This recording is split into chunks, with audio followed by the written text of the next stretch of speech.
अंश BPSC classes में आप सभी का स्वागत है। जो मेरे चैनल पे नए आए हैं वह सब्सक्राइब कर लेंगे और इसे ज़्यादा से ज़्यादा शेयर करेंगे, कमेंट करेंगे, जिससे कि मैं आपके प्रश्नों का उत्तर दे सकूं। आइए, पिछले क्लास में हमने जाना था प्राचीन भारत के स्रोत के बारे में। आज मैं प्राचीन भारत के पहला जो अध्याय है प्रागैतिहासिक काल, उसके बारे में जानेंगे। प्रागैतिहासिक काल प्राचीन भारत में अगर हम देखते हैं तो इसे हम 3 भागों में बांट कर पढ़ते हैं। पहला होता है प्रागैतिहासिक काल,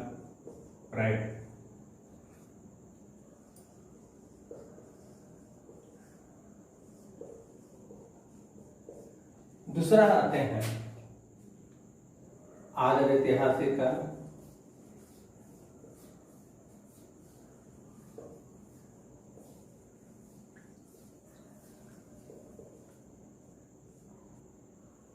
तीसरा है ऐतिहासिक काल।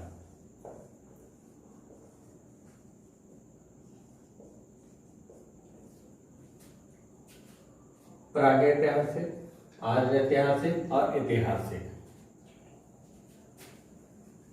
प्रागैतिहासिक काल हम उसे कहते हैं जिसका कोई लिखित प्रमाण नहीं मिलता है, यानी कि लिखित इसका नहीं है।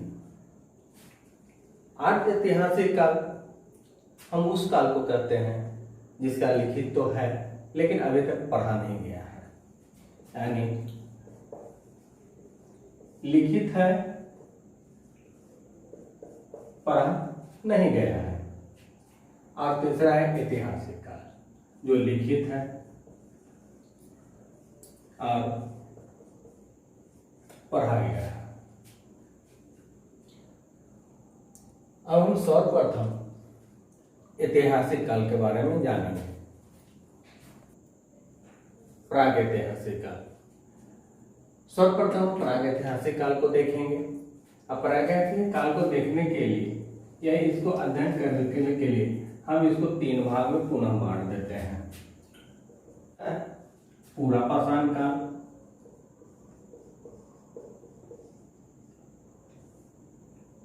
पूरा पाषाण काल। दूसरा होता है मध्य पाषाण काल,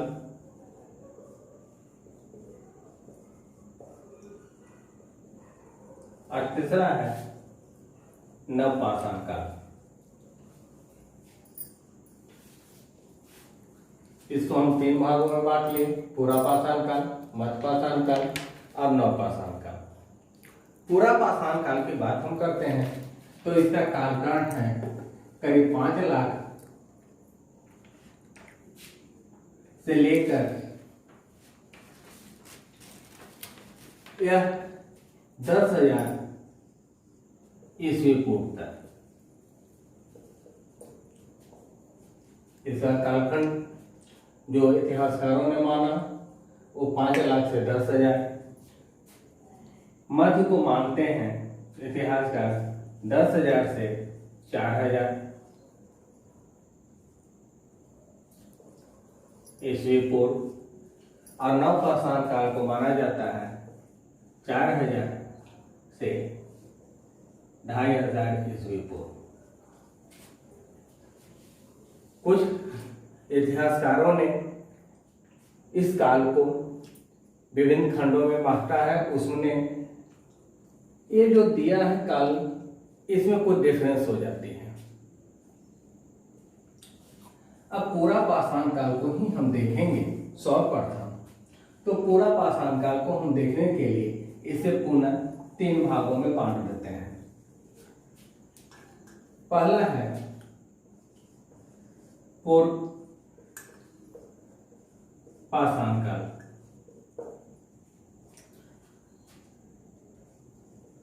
दूसरा है मध्य पाषाण काल मध्य पूरा पाषाण काल। और तीसरा जो हम मानते हैं वह है उत्तर पूरा पाषाण काल। हम पूरा पाषाण काल को भी 3 भागों में बांटे। पूर्व पूरा पाषाण काल, मध्य पूरा पाषाण काल और उत्तर पूरा पाषाण काल। अब हम सर्वप्रथम पूर्व पाषाण काल के बारे में हम देखते हैं। पूर्व पूरा पाषाण काल। अब बात उत्पन्न होती है कि हम इसको पूर्व पूरा पाषाण काल क्या है कि मतलब क्यों कह रहे हैं, या मध्य पूरा पाषाण काल क्यों कर रहे हैं, तो उत्तर पूरा पाषाण काल क्यों कर रहे हैं। अब इसके पीछे कारण है कि यह जो प्रागैतिहासिक काल है इसका एक और भी नाम आती है, वह आता है पाषाण। पाषाण क्योंकि पाषाण काल को हम लोग ये पूर्व है या मध्य है या उत्तर है, ये बांटते हैं जो उस समय हमको जो पत्थर के जो औजार मिले हैं या पत्थर के जो सामान मिले हैं उसके स्तर को देखते हुए, या तो उसका जो हम आयु जो इतिहासकारों ने बांटा है या जो वैज्ञानिक तरीके से कार्बन डेटिंग पद्धति के द्वारा जो मापा गया है उसके आधार पर, तो हम एक हिसाब से प्रागैतिहासिक काल को पूरा प्रागैतिहासिक काल को पाषाण काल भी कहते हैं, कारण कि वहां जो भी औजार हमें मिला है वो पत्थर ही मिला है। अब देखेंगे पूर्व पाषाण काल का जो ज्यादातर समय है वह गुजरा है हिम युग से। हिम युग पूर्व पाषाण काल का पूरा जो समय है उसमें ज्यादातर समय गुजर गया हिम युग से। कारण था कि यह प्रारंभिक अवस्था है और इसका जो काल है वो 5 लाख से स्टार्ट होता है और करीब करीब 50,000 ईस्वी पूर्व का है। यह वह कालखंड था जिसमें पूरे पृथ्वी पे सिर्फ बर्फ ही बर्फ होती थी, तो हम कह सकते हैं कि यह हिमयुग का है। अब इसकी साक्ष्य के बारे में कहते हैं, यानी कि इसके प्रमाण के बारे में कहते हैं, तो इसका प्रमाण हमें मिला है पाकिस्तान में। वह पाकिस्तान में कहा, तो खास करके सोहन नदी के तट पर। सोहन नदी, यही सोहन नदी का जो तट है जहां पे हमको इसके साक्ष्य मिले हैं। कुछ साक्ष्य हमें उत्तर पश्चिम भारत का जो क्षेत्र है वहां भी हमें मिलता है। हम इसे अगर डायग्राम के द्वारा देखेंगे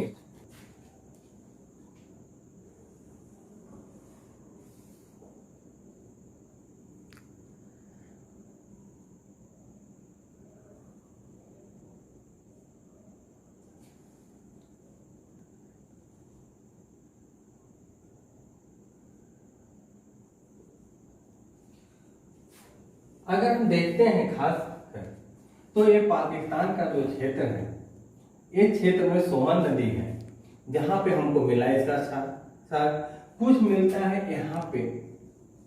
ये उत्तर और पश्चिम का जो क्षेत्र है इस जगह पे हमें मिलता है। इसमें फिर आ जाते हैं यहाँ पर, यह कश्मीर का क्षेत्र है। इस कश्मीर में भी हमें मिले हैं। यह जो क्षेत्र है थार मरुस्थल का, इस थार मरुस्थल में भी हमको एक क्षेत्र मिल रहे हैं। यहां तक ही नहीं, हाल के दिनों में ये जो उत्तर प्रदेश का क्षेत्र है, उत्तर प्रदेश में विशेष करके यहाँ पर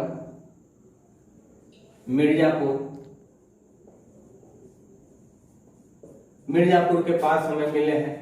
यह मिर्जापुर के पास जो मिला है वो है बेलन घाटी। बेलन घाटी, इस बेलन घाटी में हमें पूरा पाषाण काल करके हमको साक्ष्य मिल रहा है। अब हम नीचे की ओर बढ़ते हैं, तो नीचे की ओर बढ़ते हैं थोड़ा सा, तो यहाँ पर मध्य भारत में भोपाल के पास में भीमबेटका है। भीमबेटका, यहां पर भी हमको पूरा पाषाण काल के साक्ष्य मिल रहे हैं। अब हम इस क्षेत्र में आ जाते हैं, यह है महाराष्ट्र का क्षेत्र। महाराष्ट्र के क्षेत्र में हम देखते हैं तो गोदावरी नदी के जो सहायक नदी है परवरा, इसमें है परवरा, यह गोदावरी नदी का सहायक नदी है, इसके तट पे मिला। इसके साथ साथ नेवाला, आंध्र प्रदेश का यहां पर करीमपुर, खास करके देखते हैं करीमपुट्टी, यहां पर आपको मिलेगा। यह जो मद्रास का क्षेत्र है, इस मद्रास के क्षेत्र में आपको मिलेंगे खास करके पूरा पाषाण काल का क्षेत्र। यह जो मद्रास का क्षेत्र है, मद्रास में यहां से हमको मिला है गरासा और खंडन। ये जो कर्नाटका का क्षेत्र है, कर्नाटका का क्षेत्र में हमें देखते हैं कृष्णा नदी घाटी में कि हमें उसकी सहायक नदी खासकर या तो मुख्य रूप से कहा जाए मालप्रभा और घाट प्रभा, ये दोनों नदियों के क्षेत्र में हमें निम्न या तो पूरा पाषाण काल के अवशेष मिलते हैं। इसके बाद हम आते हैं मध्यपूरा पाषाण काल। मध्यपूरा पाषाण काल के अगर हम देखते हैं तो विशेष रूप से हम जो इसका जो कालखंड है वह माना गया है करीब 50,000 से लेकर करके 40,000 ईस्वी पूर्व।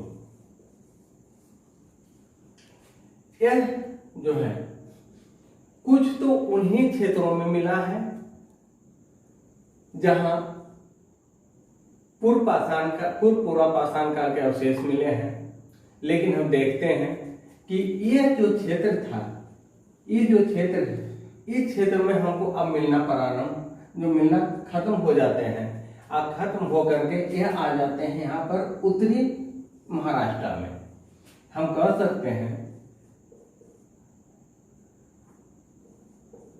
उत्तरी महाराष्ट्र। उत्तरी महाराष्ट्र में हम देखते हैं तो हमको मध्यपूरा पाषाण काल का अवशेष मिलना प्रारंभ हो जाते हैं। कर्नाटक में, गुजरात में, यहाँ पे साथ ही साथ देखेंगे कि नवासा में भी हमको मध्यपूरा पाषाण काल के अवशेष मिले हैं। हाल के दिनों में हमको देखने को मिला है ये अफगानिस्तान, यहाँ ईरान, इस जगह पे ईरान, और यह जो पाकिस्तान का जो क्षेत्र है, यहाँ पे यह पाकिस्तान के क्षेत्र में हमें कुछ प्रमाण मिले हैं। उपकरण की दृष्टि को जब हम देखते हैं विशेष रूप से, तो हमको स्पष्ट पता चलता है कि हमारी जो सभ्यता है, या तो हम जो उस समय के जो क्षेत्र को देख रहे हैं वह पश्चिमी यूरोप के मुस्तरिद संस्कृति के काफी मिलता जुलता है। ज्यादातर देखेंगे कि मध्यपूरा पाषाण काल का साक्ष्य हमें उसी क्षेत्रों में मिल रहा है जहां हमें पूरा पाषाण कालीन प्रमाण मिल गए हैं। इसका सर्वप्रथम जो हमें प्रमाण मिल रहा है वह मिल रहा है यहाँ मध्य प्रदेश के नर्मदा को जो नदी का घाटी है उसके क्षेत्रों में। नर्मदा नदी के किनारे किनारे अगर हम चलेंगे, या तो तुंगभद्रा नदी के दक्षिणवर्ती क्षेत्रों में हम चलेंगे, तो हमको बहुत से ऐसे इलाके हैं जहां अभी भी हमें यह प्रमाण पत्थर के रूप में मिल जाएंगे। उत्तर पूरा पाषाण काल में इसका कालखंड जो है वह है 40,000 से 10,000 ईस्वी पूर्व।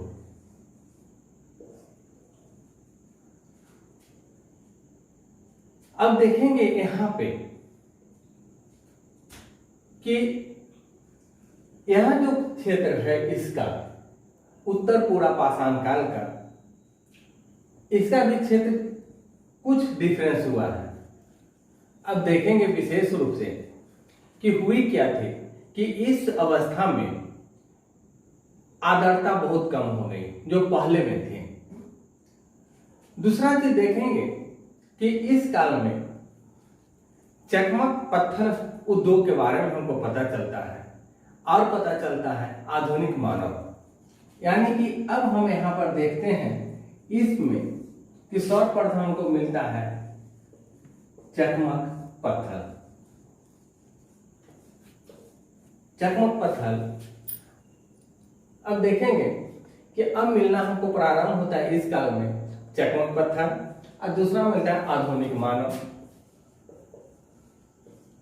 जिसको हम लोग बोलते हैं हेमोसेपियंस। हेमोसेपियंस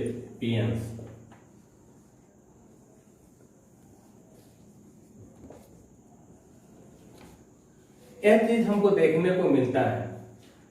अब उत्तर पूरा पाषाण काल में इसके विशेषकर इसका क्या आवश्यकता पड़ा। अब देखेंगे कि एक और जहां ये चकमक पत्थर जो था, ये दो पत्थरों को जब हम टकराते हैं तो इससे चिंगारी निकलती है। अगर यह चिंगारी जब किसी सूखी पत्ती पर या टहनिया पर गिरी तो उससे आग निकला। जब आग निकला तो निश्चित है कि वह आग उस पत्तियों को जला देगा। यह इस समय के मानव के लिए एक अजूबा ही था, लेकिन हम देखते हैं कि आगे चल कर यह आग उनके लिए बहुत फायदेमंद का काम किया है। तो हम कह सकते हैं कि उत्तर पूरा पाषाण काल का एक आविष्कार है, वह है आग।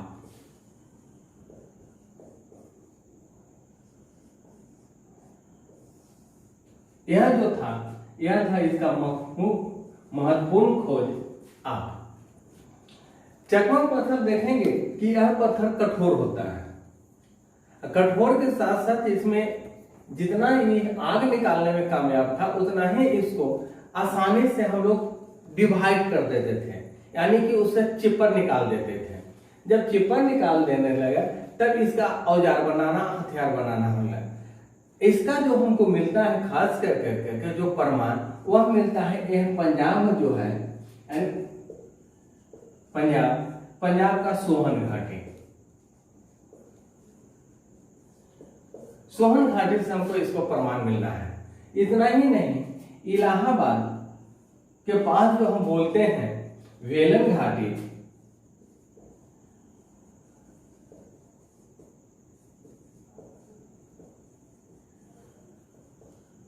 इलाहाबाद के पास जो वेलन घाटी है वहां से भी हमको इसका प्रमाण मिल जाता है। इसके अलावा यहाँ पर आंध्र प्रदेश, महाराष्ट्र, केंद्रीय मध्य प्रदेश, बिहार के आसपास भी आपको निम्न पूरा पाषाण काल का साक्ष्य मिलने लगा है। यहां हमको देख रहे हैं कि इस समय के जो मानव है यह गुफा या शैल आश्रय का प्रयोग करना स्टार्ट कर दिया है, यानी कि शिला के अंदर में रहना या गुफा में रहना। इसका उदाहरण आपको मिलेगा, वो पुनः आएंगे भोपाल के पास भीमबेटका, जहां में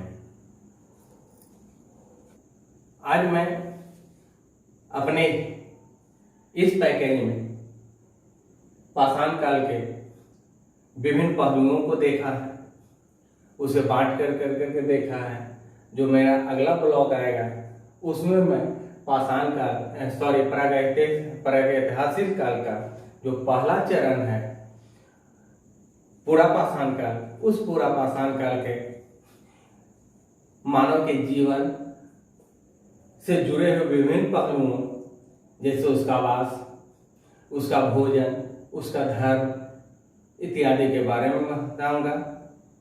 यहीं पर मैं अपना आज इस ब्लॉग को खत्म। मेरा वीडियो आपको पसंद पड़ रहा हो तो लाइक करेंगे, सब्सक्राइब करेंगे और शेयर जरूर से करेंगे, कमेंट में देंगे। इसी के साथ मैं अपना आज का ये वीडियो समाप्त कर रहा हूँ। फिर मिलते हैं अगले वीडियो में।